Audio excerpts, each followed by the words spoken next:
Welcome to A Walk in a Garden. I'm Liz Davey, and this is number 6 in a series of garden shows on NCTV. They are filmed in my garden in Norfolk, and I have a variety of different gardens. And right now we're in my herb garden. And things have come along in the last 2 weeks. We're filming the show about every 2 weeks and seeing how the garden progresses throughout the gardening season. We started at the end of March when there wasn't much here at all. Now we have quite a few things. We harvested some sorrel. The sorrel's going to seed, and instead of letting it bloom and spread, I'm going to cut down the stems. Here, you can get those.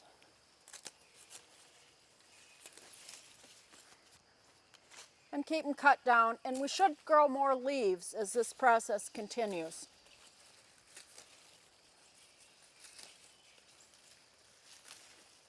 We can continue harvesting the younger leaves of the sorrel, but the bloom stalks I will keep off. In addition, it just looks better. Rhubarb, we've been harvesting and are continuing to harvest. At the end of the season for rhubarb, when the weather gets very warm, it will send up a bloom stalk, and I will take that off so that most of the growing energy can go into the leaves instead of forming a bloom.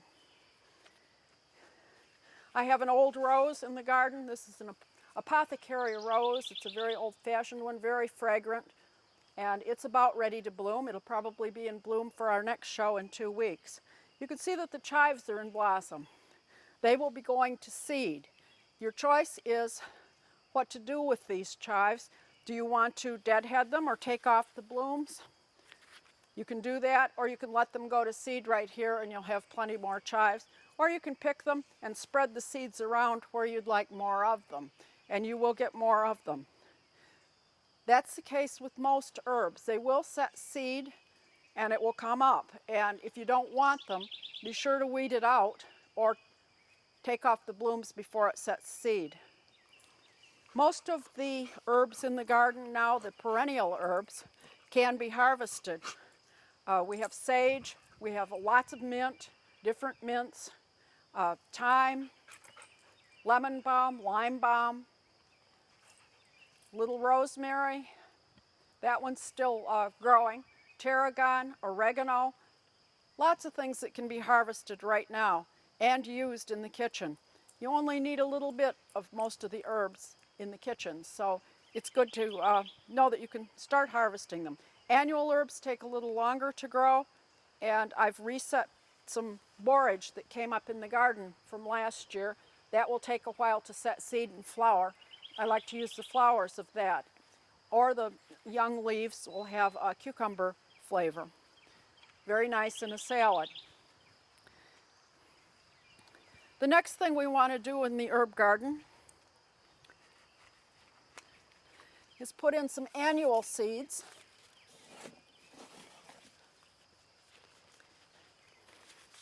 And I can plant a few nasturtiums. Nasturtiums are edible, both the flowers and the leaves. And we can just plant a few of those in here.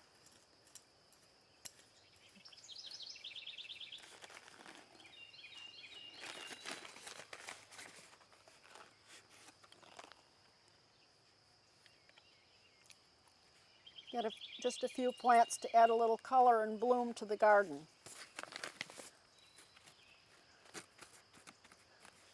Cover them with a little soil and hope we remember where they are so that we don't mulch over them. The weather's been fine for weeds. We've had sufficient rain lately, and weeds have been growing very well. One of the things I like to do is mulch. And I have my wheelbarrow filled with mulch. I like to use bark mulch that's quite fine.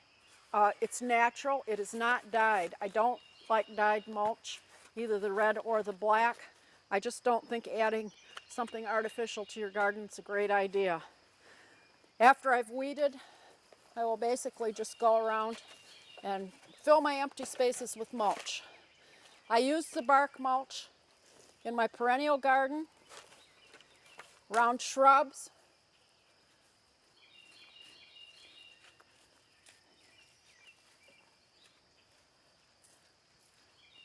and any of the ornamental gardens. It dresses up the garden, it keeps down the weeds, it holds some moisture in the soil. It also holds in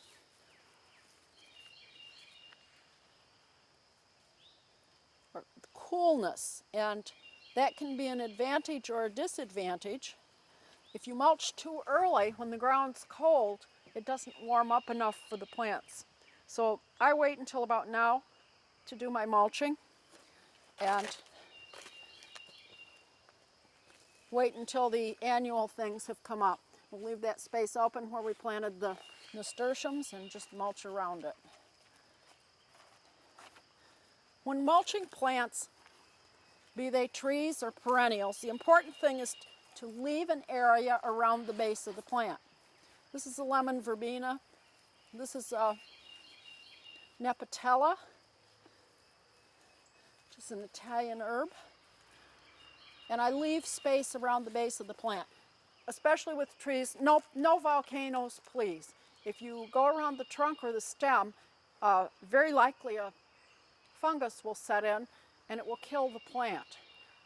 With trees, it can smother them. They need the air around those roots right at the base of the plant. So no mounds of mulch thick and deep. I don't use too thick a coating, just enough to keep the weeds down and look nice. I do have to do it about every year.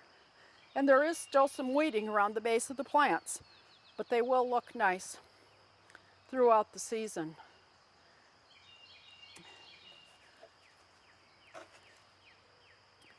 There are a lot of self-seeders in this garden. We talked about borage being a self-seeder. It comes up in my vegetable garden, and I transplant a few of them over to the herb garden. Another one that self-seeds is anise hyssop, which is back there. That is very prolific, and I will be weeding that out before I mulch. The nice thing about the self-seeders is generally if you weed them out early in the season, they don't keep coming back. And you can transplant them if you wish, and we'll see more of those over in the perennial garden. They can help you fill in some empty spaces if you have a large garden. I've moved several anise hyssops to other spots. It has nice blue blooms. And the chives again will self-seed. Mint, of course, spreads by roots, and we have plenty of mint that's spreading right along. And every once in a while I just dig it all up and start over with a few plants. I've tried planting it in a pot with the bottom cut out, but it still seems to spread over the top and the roots seem to get everywhere. So the answer for me is just to keep it headed back by pulling out weeds. Now let's go over to the perennial garden.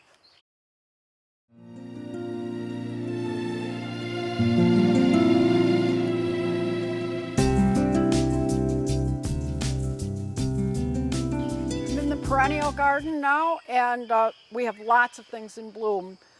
This is the season for iris. Clematis is now in bloom. I'm sure we'll pan on a number of these things as we go along. This is a columbine, which is in bloom right now. Lilies are budded. We talked about the lily leaf beetle a few weeks ago, and that was the red beetle.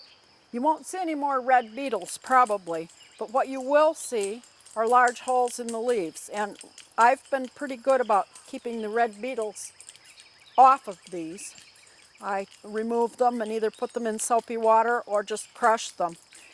But the larvae, if they've had a chance to lay eggs on your lilies, and you'll find, if you look under the leaves, you may find the eggs, which are little rows that look a little different. Before they hatch, they turn bright red. So that's a good time, again, to just run your finger across them, a gloved finger, and get rid of them. But if they do hatch and start eating, they look like blobs of dirt, and they will consume your lilies very quickly. The larvae of that beetle are just voracious eaters, and they will really do a lot of damage. So you have to be on the lookout for them. I check these about every couple days and make sure I don't have any that have hatched out and started eating. If I notice a lot of leaves that have been destroyed, then I will try to find these blobs of dirt, as they look like, and squash those or remove them and put them into soapy water. They are rather disgusting. They carry their own excrement on their back. That's why they look like blobs of dirt. So you definitely want to wear gloves with those fellows.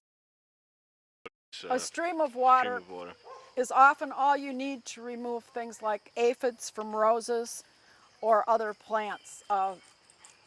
It's often just enough to relocate them to the ground and they can't find their way back. I prefer not to use a lot of toxic sprays in the garden. There are only a few instances where I will use something that's a little more toxic, and I try to stay with things that are organic friendly. Right now we can start removing bulb foliage. Remember I said wait till it dies. If you don't wait until it completely browns, you don't have the energy in the bulb for blooming next spring. So we want to wait, but as it turns brown, you can remove it from the garden. And you'll note I have a little problem with chipmunks. They like the crocuses very much. I've found that they relocate them for you. You'll have crocuses coming up in places you didn't plant them. But we can remove all of this foliage, and this makes room for planting a few annuals. As the bulbs go, you need to plan. We talked about a little earlier for the holes that will appear in the garden. Daffodils and daylilies are one combination that's very popular. As the daffodil foliage starts to brown and will disappear eventually, the daylilies expand in their growth and cover up the dying foliage.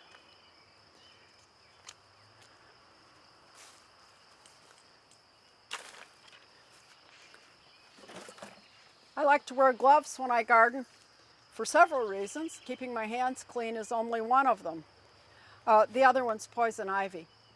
Birds love the berries that poison ivy makes in the fall, and they tend to spread them around really well. So even if you don't think you have poison ivy, you might be surprised to find you have a few starts here and there.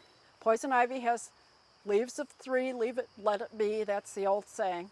And I do use, this is one of the poisons I do use, and it's poison ivy killer. We've had quite a lot of it here and there, and I try to keep ahead of it and spray each plant just once, and that takes care of it. But if you can get it while it's small, it's a lot better. Unfortunately, poison ivy looks a lot like baby maple trees, and without gloves, I'm very liable to pull up those baby maple trees and find out 12 hours later that they weren't baby maple trees, they were little bits of poison ivy. So wearing gloves is rather important if you're working in the garden. Again, the spray is good, and I try to go around and get rid of it when I can. It'll grow up trees, be in just little nooks and crannies all over. As you're weeding, you'll run across it. Don't confuse it, however, when you're in a shade garden with jack-in-the-pulpit foliage, which also has leaves of 3, as does trillium. So you really need to know what poison ivy really looks like. It's a little bit jagged on the edges, and it often has a red stem. You won't find that with the jack-in-the-pulpit foliage. And the jack-in-the-pulpit foliage by now is quite advanced, and the jack-in-the-pulpits are blooming. So when you see the jack-in-the-pulpit bloom, or actually the jack-in-the-pulpit, you'll know that that's what it is. But you will see seedlings of that if you have it in your garden, and it does look a great deal like poison ivy, and I think many people kill it under the assumption it is poison ivy. It's always good to know what's a weed and what isn't. You'll get to know the weeds in your garden. Again, we have things that self-seed. In this area, and I don't know if the camera can catch it, I have something coming up that doesn't look like the weeds I'd been pulling up. And I thought, what was here last year? And it was Nicotiana, which is otherwise known as flowering tobacco. It's known to be a self-seeder, so I suspect that's what I have growing here. I also have some annual poppies growing, and they will self-seed as well, sometimes more than you want them to. We may be able to see an example of that on the other side of the perennial garden. Right now,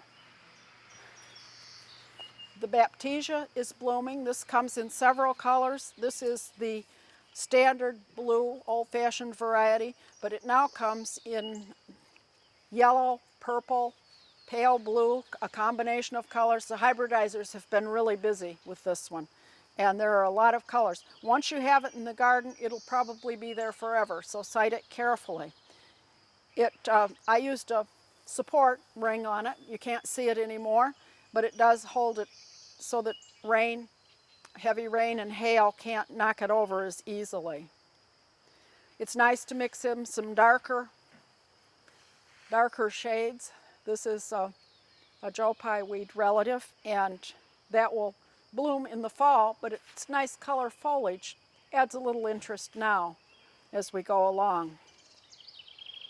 This is a verbasicum, and they too come in a variety of colors. This one is Southern Charm, and it's kind of a purple and apricot mix. If you deadhead that, and deadheading means cutting off the bloom after it's complete, which is always a good idea, unless you want the plant to reseed, it will probably have secondary bloom on it, so we can keep it going a little longer. Remember, most perennials bloom once and then they're finished. Annuals will bloom the whole season, but then they die. So it's nice to have a mixture, and then you'll have something blooming all the time, or plan for different perennials that bloom at different times throughout the season. This is a perennial geranium. This one's called Brookside. It has blue blooms. The one in front is a Wargrave pink, and it has pink blooms. They're both the same plant family, but they're different sizes. There are a lot of different flowering geraniums, perennial geraniums. It has no resemblance to the florist geraniums that you buy and put in the pots now, or the window boxes. But it is a nice plant. It comes back every year and will bloom, and it does have a long bloom period. Poppies are about to bloom, and I have supported those. And the iris are blooming, and clematis over in this area.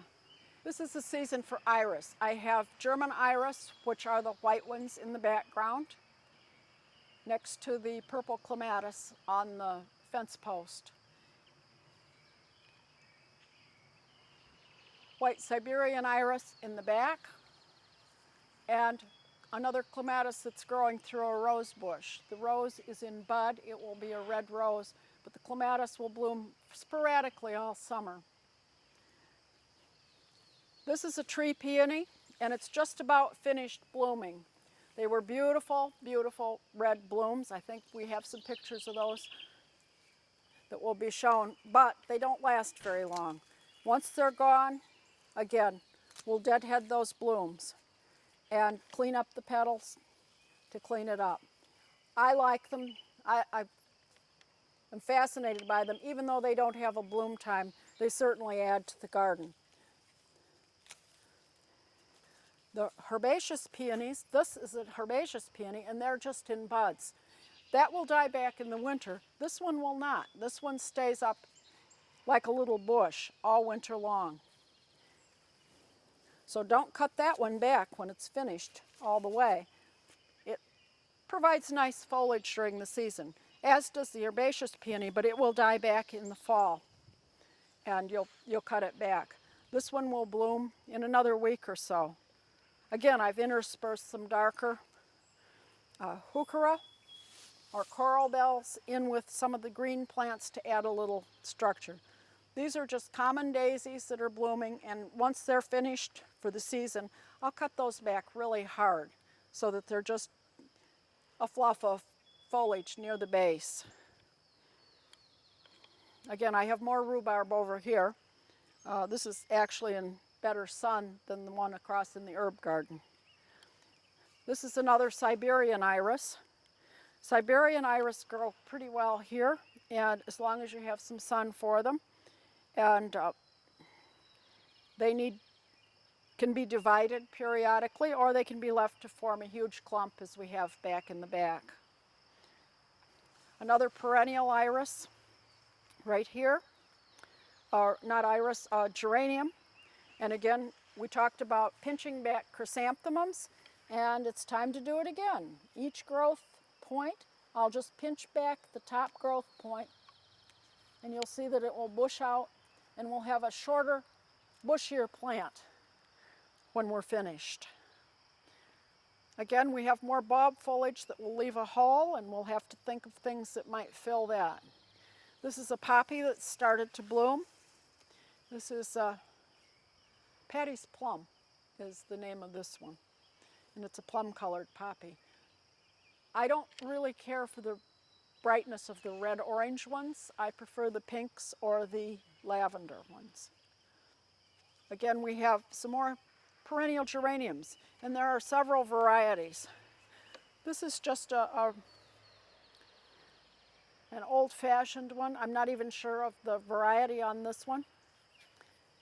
And the one here is a macrosium, which again I can cut back after it blooms, and it will probably bloom again later on. Salvia is now in bloom too, so we have quite a bit of color in the June garden for early June. This is lady's mantle. It's coming into bloom, and this is a real good example of the way lady's mantle forms droplets of water. We had rain last night, and you'll see that the droplets of water on the leaves are rather unique for a plant. And that's one of the reasons a lot of people like it, because it does do this, and they look kind of sparkly. Other plants seem to either absorb the water, but this one forms these droplets after a rain. Again, more iris. The iris can be moved and divided after it blooms, and again, it will be cut back, deadheaded, once it's finished blooming. I have a stalk in the back that has finished blooming.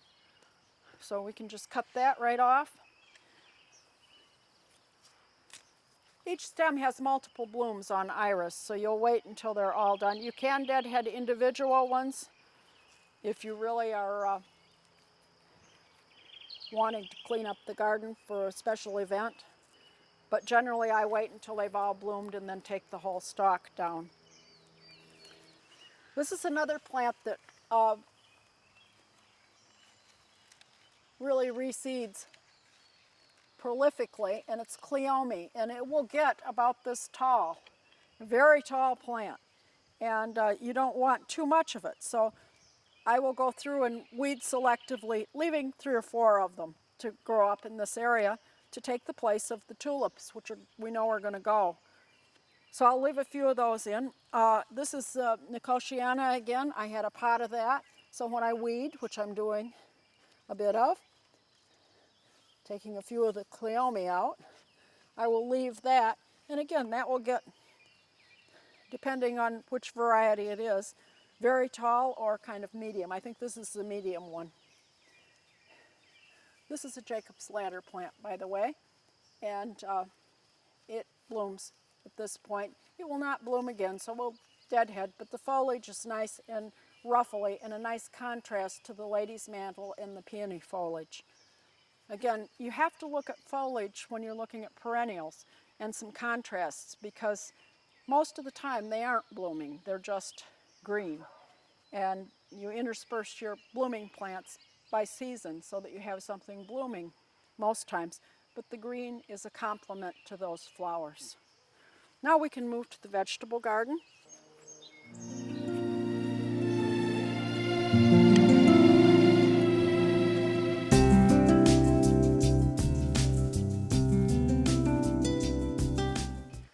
time, most everything has come up. Even the cucumbers we planted 2 weeks ago are now starting to show their first 2 leaves.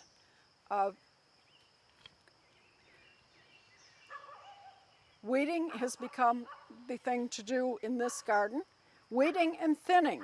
And these are the radishes we planted earlier. I've already thinned them once, but as I pick the radishes, and there are some that are about ready to be picked, to be served as young radishes, I can thin them even further by picking it. I've got a lot of cilantro in among the radishes. I like cilantro. It reseeded itself. Again, another one of those helpful things that reseeds. And I leave this. It will soon go to seed and be out of here, so I can use my mulch at that point. But we will be picking and using this cilantro, and in fact, I'll be cooking with some later. It's an herb that I like. Cilantro is called cilantro when it's in the leaf stage, but when it goes to seed, it forms seeds. It's coriander. And so the seeds are coriander and the leaves are cilantro. Same plant, just 2 different parts of that plant. This is the arugula, and again, we can thin that out a little bit by picking individual plants out of it. And it's ready to use now. We can continue using it for quite a while. I've been weeding. I'm going to mulch the vegetable garden with straw. You don't want hay. Hay will grow. But I will just go between the rows with straw. In the vegetable garden, a good mulch not only keeps in the moisture, but it also keeps the plants clean and helps with weeding. You won't get as many weeds, and I'll just lay down between rows a nice layer of the straw. It's available at most farm stores. And then at the end of the season, the straw gets plowed into the garden. It's important to weed first.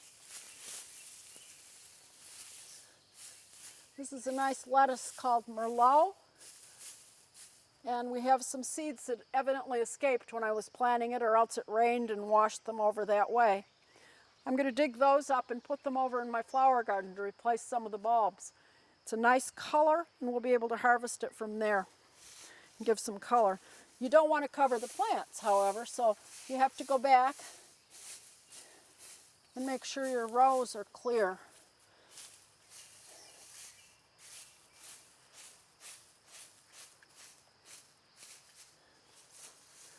The straw is lightweight, and I just like the way it looks in the vegetable garden. It's kind of earthy and farm-like, and I prefer that to bark mulch in the vegetable garden because it will break down and can be worked into the soil at the end of the season. It does save a lot of time. There have been years early on when I did not mulch, and the weeds just definitely got ahead of me. So mulching really helps with the weeds, and also I think it helps the plants grow. We'll continue doing that. The other thing is the strawberries. The strawberries have been in blossom, and I've covered them with netting. I hold it down with rocks, and I use just nylon dress netting. It's available at fabric stores, and it helps keep the birds from eating all of the berries that are forming.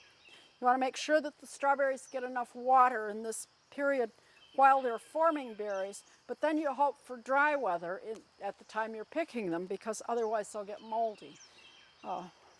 You've seen moldy berries in the boxes you buy from the store, unfortunately, occasionally.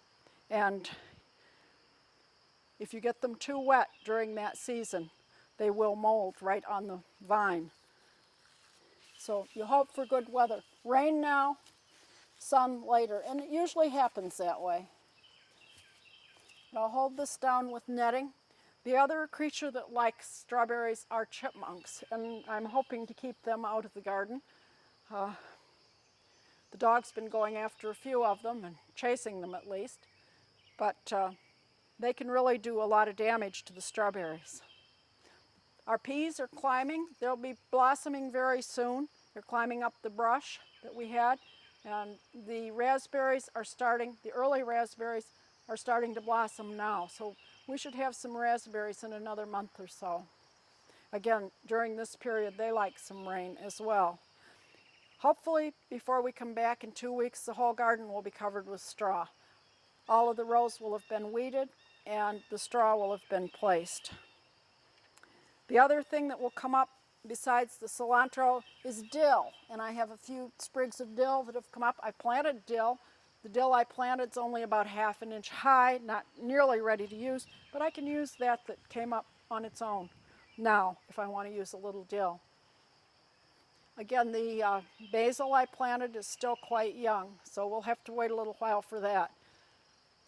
With some warm weather and rain, things will grow rather quickly in this garden.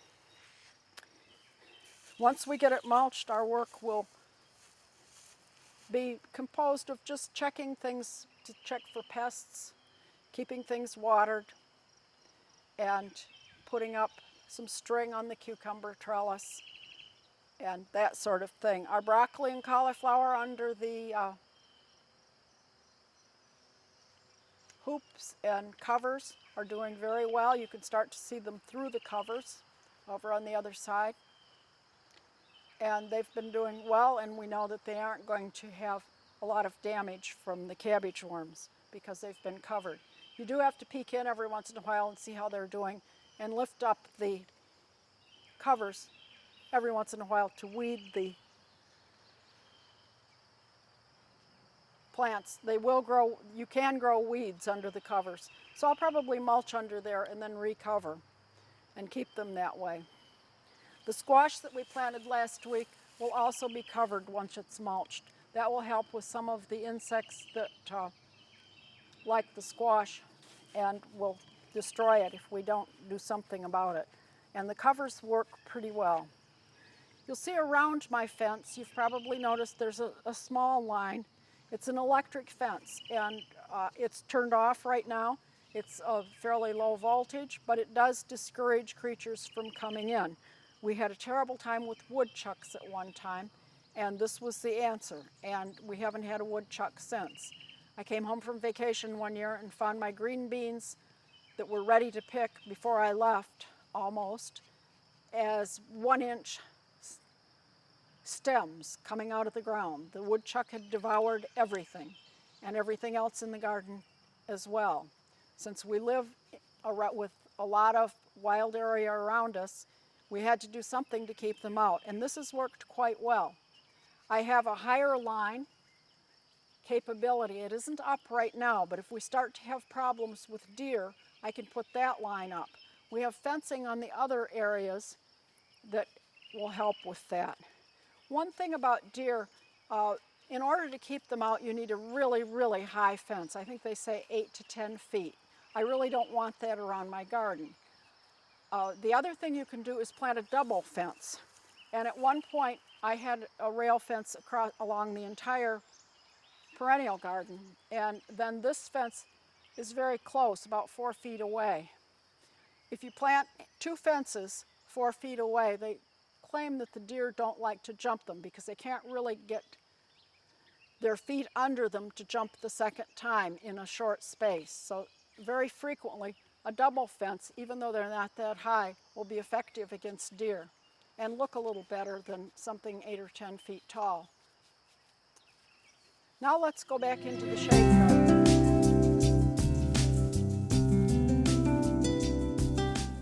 We're in the shade garden now, and you can see the hostas have really put on a lot of foliage with the recent rains, and the other plants are blooming. Tiarella's blooming. There are still some wood hyacinths, just a few. They're on their way out. The lamiastrum is also blooming. That's the little yellow flowers. And the lamium is spreading, which has the white leaves. That again, some of that will be dug and moved to other locations that need some ground cover. I'm here in the shade garden to put together a planter for shade. And these plants all were for shade or part shade. This area does get a little tiny bit of morning sun, but for the most part, it's a full shade garden. Very pleasant to work in here on a hot day because it is cool and shady. And one thing nice about a shade garden is the weeds do not grow as quickly. This one's pretty full, so there's no room for weeds in the first place, but they really don't grow as fast, and so it's easy to keep. Shade has a lot to offer. A lot of people don't like shade. I do like it. I'm going to make a two-tiered planter here, and I'm going to push this in through the bottom hole in the flower pot, and then I'm going to put some rocks in the bottom of the pot to help stabilize it.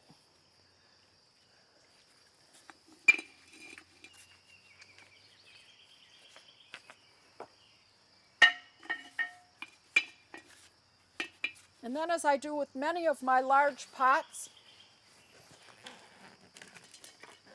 I'm going to add some compost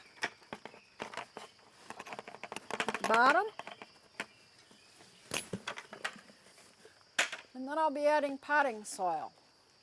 This I have used my commercial potting soil and added some of the vermiculite to lighten it up a bit. The danger in a shade garden is not things getting too dry, but staying too wet after a rain. And that can cause problems with fungus and mold.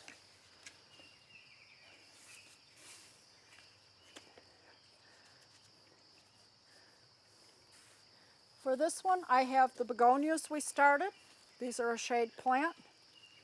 And we'll lift those out and add those to the base of the pot. I think I want some more soil under them.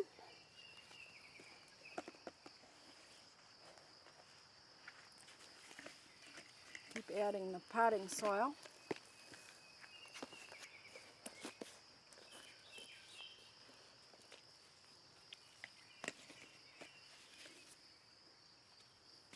I have two of those.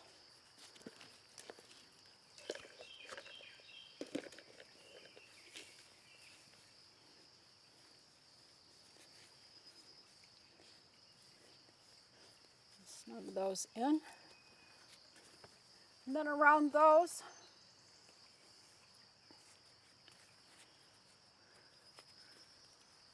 I have some baby tears.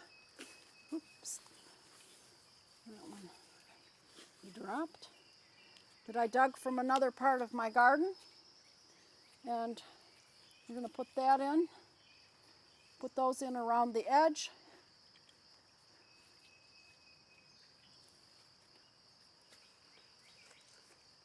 Again, these were in peat pots.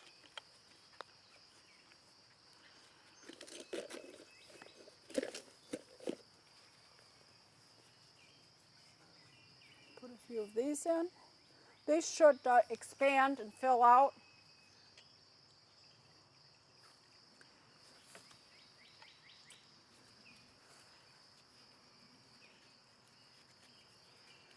And I may decide to add a few more.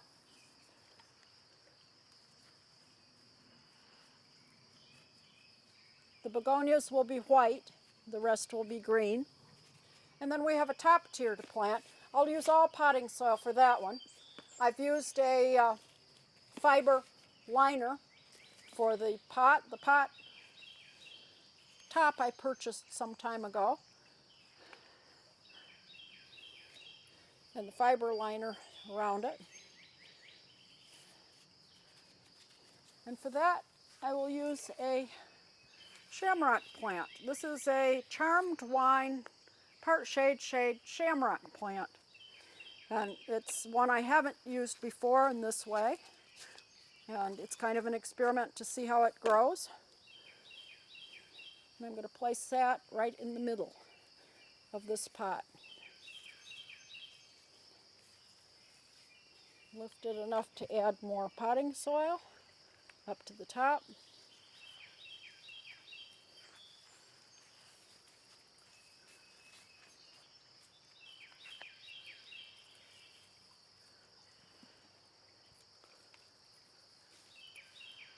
Then we'll give everything a good drink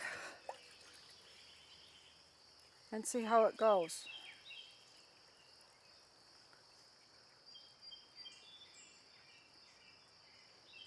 If I decide I don't care for it, as the season progresses, I can always change it out and add something else. Usually the begonias do quite well here. On the ground, they tend to be attacked badly by slugs. In a pot, they do a little better. Again, the shamrock plant, I'm not sure about. It is a plant that can be grown as a house plant as well as outside in the summer. It's a tender plant, and we'll hope it perks up a little bit.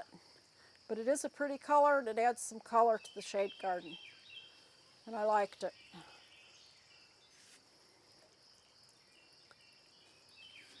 So we will see how that progresses throughout the season. Now let's move over to the pond. I've added a few plants to the water garden and gotten my system going. My maintenance on this will consist of washing the filter. This is a skimmer that I have in here. It has 2 filters in it, and they need to be removed and washed periodically, mostly daily at this point, because the trees are dropping maple seeds and leaves at this point. They have a leaf drop. We'll have rose petals from some wild roses in here soon. So a skimmer really makes sense. It keeps me from being out here all day with a net getting junk out of the pond. I can just wash that out. I'll turn it off and feed the fish.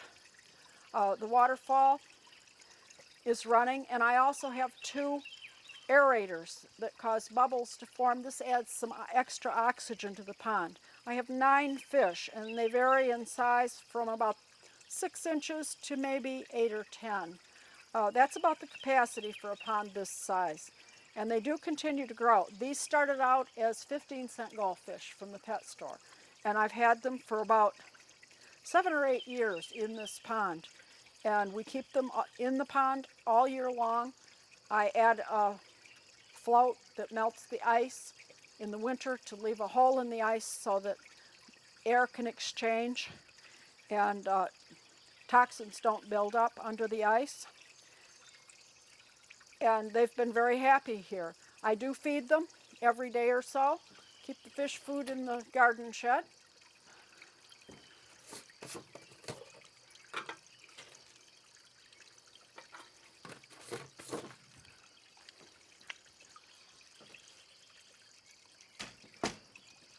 And I will turn off the pond, the skimmer, and the waterfall, and the aerators to feed the fish. The reason I turn it off is because I don't want the fish food to end up in the skimmer. The skimmer constantly moves the water over the surface and removes anything on top. But we're going to let the fish do that today.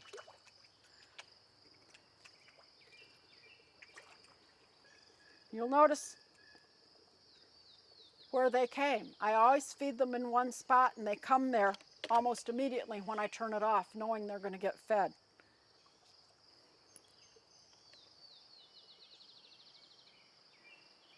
I've added a few plants. I will add a few more, perhaps, as the season continues. Because my pond is in the shade, I'm very limited in what grows here. I've planted a couple young elephant ears. Usually I have some that I've kept inside that are more mature. This year I don't have the mature ones, so we're starting over with smaller ones. But I'm limited because of lack of sunlight in this area. If this had more sun, I could grow more in the way of water lilies, lotus, and other things like that. I would like to put in some plants that will grow on the bottom of the pond and provide some shade for the fish there, although they really don't need much shade because of the shade from the trees. There are advantages and disadvantages. By being in the shade, I don't have as much in the way of algae bloom problems, which sun kind of causes. So that's one advantage. Now that they've eaten, they stop But they're kind of fun to watch. And we also have a lot of frogs in the pond because I don't add chemicals to it. I add a little enzyme product that helps break down any sludge that forms in the bottom, and that brings it through and traps it in the filters. But the maintenance is very low, just feeding the fish daily primarily and cleaning the filter. The fish will eat a lot more when it's hot than when it's cool. They like to eat, if the temperature goes up into the 90s, they'll want to eat twice a day. They'll be very hungry. The fish's metabolism is controlled by the temperature. And in the winter, they go into a state of almost suspended animation. They move very slowly through the water and under the ice. They barely move, but they're still alive. When it's warm, they move around a lot more. They're hungry. Their metabolism speeds up. So you have to be aware of that with fish and give them what they need, or they'll eat your plants if they don't get enough of the fish food. They prefer fish food. Now let's go do some cooking. With all the nice cilantro in the garden, today we're going to make some corn and bean salsa. This is one of our family favorites. I make it most holidays, and I make it a lot, especially when I have the fresh cilantro from the garden, because it really needs it. And it's a corn and bean salsa, so I'm going to use a can of shoe peg corn.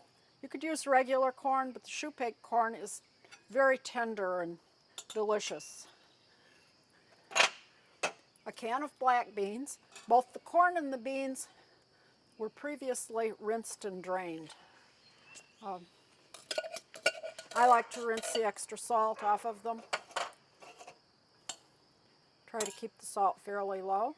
We'll add 3/4 of a cup of diced red pepper. You could use green pepper. You could use less. You could use a little more. Whatever your taste requires. 1/2 cup of chopped onion. Red onion's good. I like Vidalia onion. That's what this is. A sweet onion. In the salsa, we're going to add 1 whole tomato, which has been chopped. I like to keep all the pieces that I'm chopping here about the same size as the beans and corn, so small pieces.